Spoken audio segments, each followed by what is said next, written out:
കൃഷ്ണ ഗുരുവായൂരപ്പാ ശരണം. ഗുരുവായൂരപ്പൻ്റെ ഉച്ചപൂജയും കളഭാലങ്കാരമൊക്കെ കഴിഞ്ഞു, നട തുറന്നു.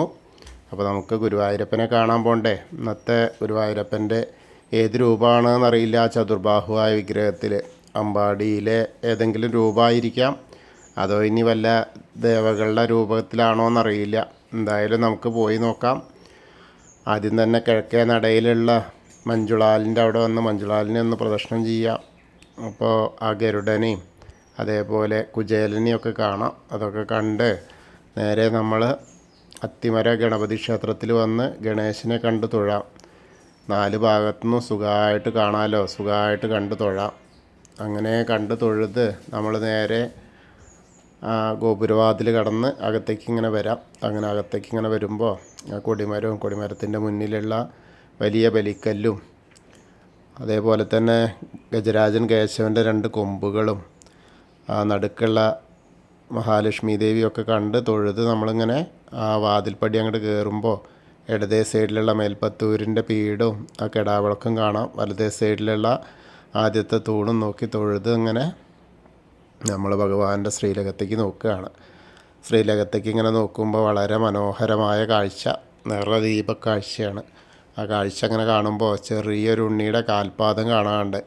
കാൽപാദങ്ങളിൽ കാൽത്തളകൾ അണിഞ്ഞിട്ടുണ്ട്. അപ്പോൾ എന്താ വെച്ചാൽ ഇരിക്കുകയാണ്. ഊഞ്ഞാലിൻ്റെ പിടിയും കാണാറുണ്ട്. ഊഞ്ഞാലിൻ്റെ മുകളിൽ ഇരിക്കുക ചെറിയൊരു ഉണ്ണി കേട്ടോ. ആ പട്ടുകോണ കൊടുത്തിട്ടേ ഉള്ളൂ.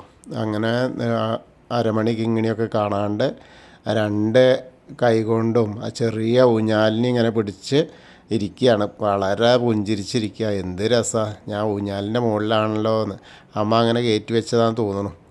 അമ്പാടിയിൽ തന്നെ തോന്നുന്നു. അതാണ് ചെറിയ ഊഞ്ഞാലാണ്. ചെറിയ ഊഞ്ഞാലും ചെറിയ ഉണ്ണി. അങ്ങനെ ആ അരയിലിങ്ങനെ പൊന്നോടക്കുഴൽ തിരികെ വെച്ചിട്ടുണ്ട്. അതേപോലെ മേലെ ഭാഗത്തേക്ക് ഇങ്ങനെ നോക്കിക്കഴിഞ്ഞാൽ കഴുത്തിൽ ഒരു മുട്ടുമാല കാണാണ്ട്, ഒരു വളയം പോലത്തെ മാലയും കാണാണ്ട്, ഒരു ഗോപീതിലകം വെച്ചിട്ടുണ്ട്. അതേപോലെ കൈവളകൾ കാണാണ്ട്, തോളിൻ്റെ അവിടെ കാണുമ്പോൾ ആ ഗോപീതിലകങ്ങൾ വെച്ചിട്ടുണ്ട്. അതേപോലെ ചെവിപ്പൂക്കളിന് പകരം രണ്ട് ഗോപീതിലകം വെച്ചിട്ടുണ്ട്. തിരുനെറ്റിയിലും ഗോപീതിലകം വെച്ചിട്ടുണ്ട്. അങ്ങനെ 5-6 ഗോപീതിലകങ്ങളാണെന്ന്. അതിൻ്റെ ആ ഒരു തിളക്കം വളരെ മനോഹരമായിട്ട് ഇങ്ങനെ പ്രതിഫലിക്കുന്നുണ്ട്. സ്വർണത്തിൻ്റെ വെള്ളിയുടെയൊക്കെ വിളക്കുന്നുള്ള പ്രകാശവും ഭഗവാന്റെ ആ മേലിലുള്ള ആ സ്വർണത്തിൻ്റെ ഗോപീതിലകങ്ങളുടെ തിളക്കം കൂടി ആകുമ്പോഴേ നല്ലൊരു തിളക്കം. അങ്ങനെ മുകളിലേക്ക് ഇങ്ങനെ നോക്കി വരുമ്പോൾ ആ പൊന്നിൻ്റെ കിരീടം വെച്ചിട്ടുണ്ട്. കിരീടത്തിൻ്റെ മുകളിൽ തിരുമുടിമാലകൾ 3 ഉണ്ട്. എങ്ങനെയാ വെച്ചാൽ വെളുത്ത പൂവിൻ്റെ ഒരു മാല, പിന്നെ തെച്ചിയും തുളസിയായിട്ടുള്ള ഒരെണ്ണം, പിന്നെ ഒരു താമര മാലയും. അങ്ങനെയുള്ള 3 മാലകൾ. അതേപോലെ തന്നെ കഴുത്തിൽ നല്ല 2 ഉണ്ടമാല. എങ്ങനെ വെച്ചാൽ വെളുത്ത പൂവും തെച്ചിയായിട്ടുള്ള ഒന്നും, പിന്നെ താമരയും തെച്ചിയും തുളസിയായിട്ടുള്ള ഒരെണ്ണം. അങ്ങനെ 2 ഉണ്ട്. തിക്കായിട്ട് നല്ല കട്ടിയിൽ നല്ല രസമായിട്ടുള്ള കാഴ്ച കേട്ടോ. ചെറിയൊരു ഉണ്ണിയാണ്. എന്താ ചിരിച്ചുകൊണ്ടിരിക്കുക, കളകളാന്നുള്ള ആ ചിരി. ഊഞ്ഞാലിൻ്റെ മുകളിലാണല്ലോ എന്ന് പറഞ്ഞിട്ട് ഇങ്ങനെ ചിരിക്കുകയാണ്. ആ ഒരു ചിരിയാണ് കാണാനുള്ളത്. അപ്പോൾ എന്തായാലും എല്ലാവരും കണ്ടു തൊഴുതോളൂ. ഇപ്പോൾ നമ്മൾ ഭഗവാന്റെ സോപാനപ്പടിയിൽ നിന്ന് ഭഗവാന്റെ ശ്രീലകത്തേക്ക് ഇങ്ങനെ നോക്കി തൊഴുകയെന്നിങ്ങനെ മനസ്സുകൊണ്ട് വിചാരിക്കുക. എല്ലാവരും മനസ്സുകൊണ്ട് വിചാരിച്ചോളൂ. അപ്പോൾ നമ്മൾ കാണുന്ന കാഴ്ചയാണ് ആ ചതുർബാഹുവായ വിഗ്രഹത്തിൽ ഊഞ്ഞാലിലിരിക്കുന്ന ഉണ്ണിക്കണ്ണനായിട്ട്.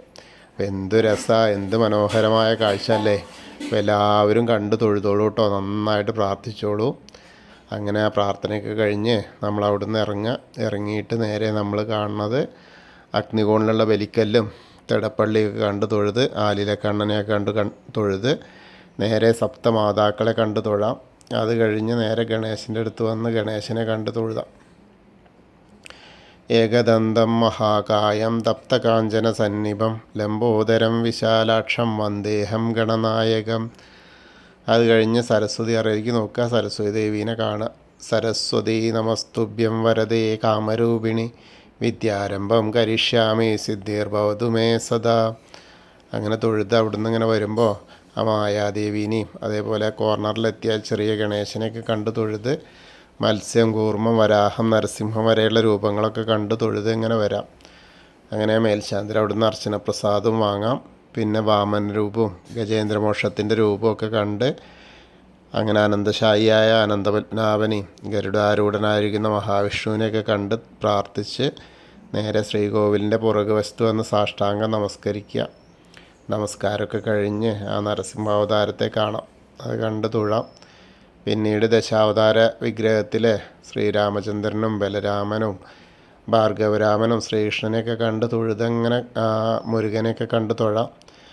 അത് കഴിഞ്ഞ് നമ്മളിങ്ങനെ ഹനുമാൻ സ്വാമിയുടെ അടുത്ത് വന്ന് ഹനുമാൻ സ്വാമിയെ പ്രാർത്ഥിക്കാം.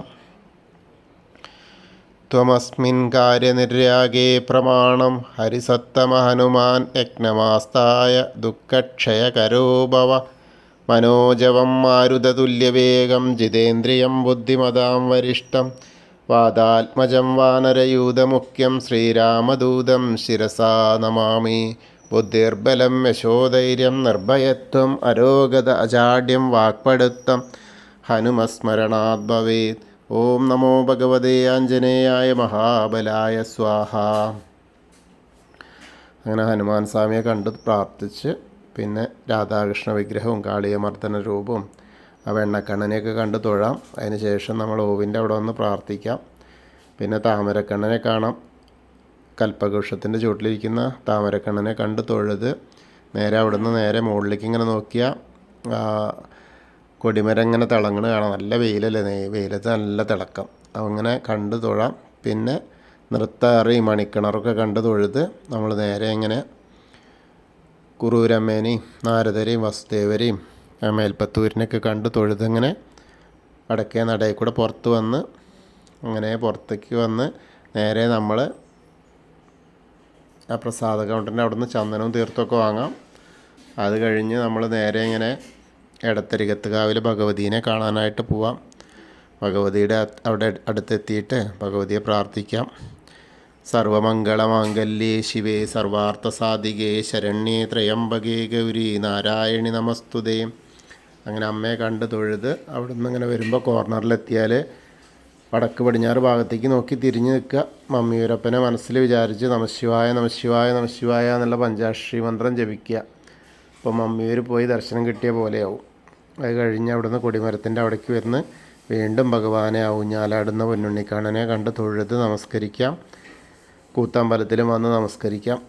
പിന്നെ അയ്യപ്പസ്വാമിയുടെ അടുത്ത് വന്ന് അയ്യപ്പസ്വാമിയെ കണ്ട് പ്രാർത്ഥിക്കാം.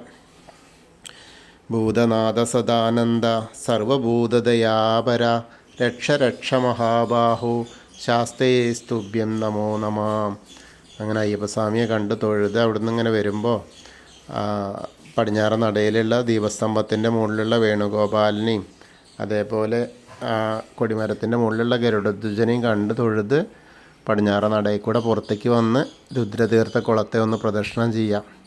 അങ്ങനെ പ്രദക്ഷിണം ചെയ്യുമ്പോൾ അതിൻ്റെ നടുക്കിലേക്ക് നോക്കിയാൽ ആ കാളിയമർദ്ദന രൂപിയെ കാണാം.